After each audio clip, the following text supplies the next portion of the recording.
Hello, third grade. Welcome to our ELA Mini Lesson for Thursday, September 10th. Let's set a purpose for today. I can make text-to-self connections between what I am reading about by using my prior knowledge and background experiences. So if you remember from the other day, there are 3 types of connections good readers make when reading. Today we're going to focus on text-to-self connections, which is connecting what you're reading to an experience in your life. We're going to use a sentence starter such as, "It reminds me of." Before we begin our story for today and tomorrow, let's do a little title talk. What does the word invisible mean?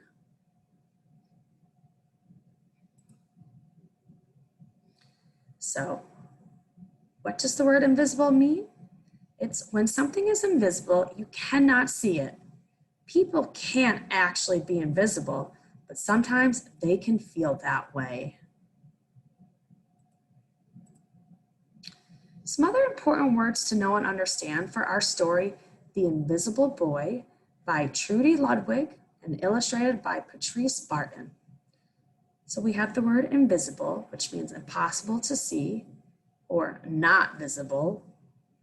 Whines, which means to complain in an annoying way. Lastly, intergalactic, which means existing in space. So if something is intergalactic, it is in outer space. So once again, our purpose for reading today is to make connections, but we're going to try and focus on the text-to-self connections, which is when we connect what we're reading to an experience in our life. So I have 3 stopping points where we're going to try and make some connections with our main character, Brian. So let's get started. Good morning, boys and girls. This is Mrs. DeHaan, and I'm going to share The Invisible Boy by Trudy Ludwig. Can you see Brian, the invisible boy? Even Mrs. Carlotta has trouble noticing him in her classroom. She's too busy dealing with Nathan and Sophie.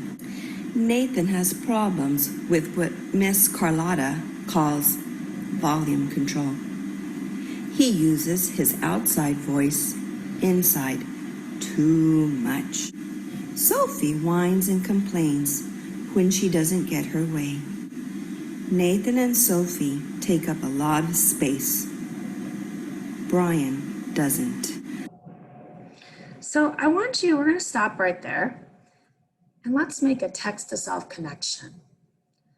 Tell about a time you felt invisible or not noticed like Brian. And I want you to also think, how does your connection help you understand Brian? So is there a time in your own life where you have felt invisible or not noticed? For me personally, there was definitely a time when I was at soccer camp and felt unnoticed by my coach. It seemed like he was paying attention to all of the other soccer players, but me. I felt a little bit left out from it. So is there a time when you have felt unnoticed or invisible, maybe at school or even at home? So let's keep reading on to make 2 more connections, text-to-self connections, with our own lives and the main character of Brian. When the bell rings for recess, Micah and JT take turns choosing kids for their kickball teams. The best players go first, then the best friends of the best players. Only Brian is left, still waiting and hoping.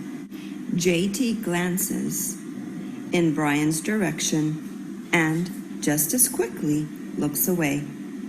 We've got enough players for each team, he tells the others. Let's play ball. In the cafeteria, Madison and her friends talk about her birthday party. The rope swing over the pool was awesome, says JT. Yeah, so was the water slide, add Fiona. That was the best pool party ever. I'm so glad you guys had fun, says Madison. Everybody did, except Brian. He wasn't invited. At choosing time, says Madison. So in this story, I want you to think about Brian's experiences at recess and eating school lunch. Is there a time when you have felt left out, which is kind of similar to our first connection we made about maybe just feeling not noticed or invisible? But is there another time in your life when you have felt not included? For me personally, I felt a little bit excluded when I was in elementary school and my two best friends, Beth and Allison, did not invite me to play in their backyard on the tree house. So that's a time when I felt left out and a bit lonely. Is there a time when you felt left out, maybe at school or even after school, playing with your friends? So let's read one more page and let's make our last text to self connection, the character of Brian and something in our life. Everybody did, except Brian. He wasn't invited. At choosing time, while the other kids played board games and read, Brian sits at his table, doing what he loves to do best. He draws fire-breathing dragons, scaling tall buildings. Thank you for toasting my marshmallow. Space aliens locked in intergalactic battles. I got you.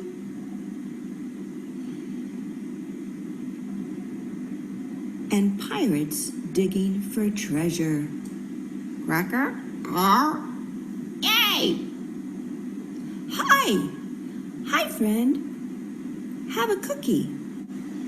And superheroes with the power to make friends wherever they go. On Monday.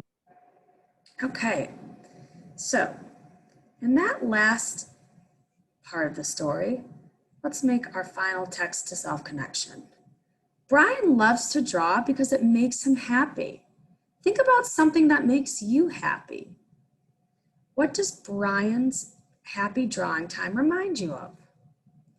For me personally, I'm reminded of when I take my dog Parker for walks. That's something that really makes me happy, especially if I've had a long day.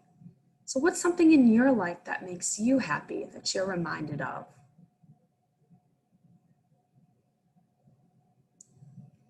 All right, so we're going to finish the rest of the story tomorrow, but just as our closing, in today's lesson, we made text to self connections between the invisible boy and our own experiences.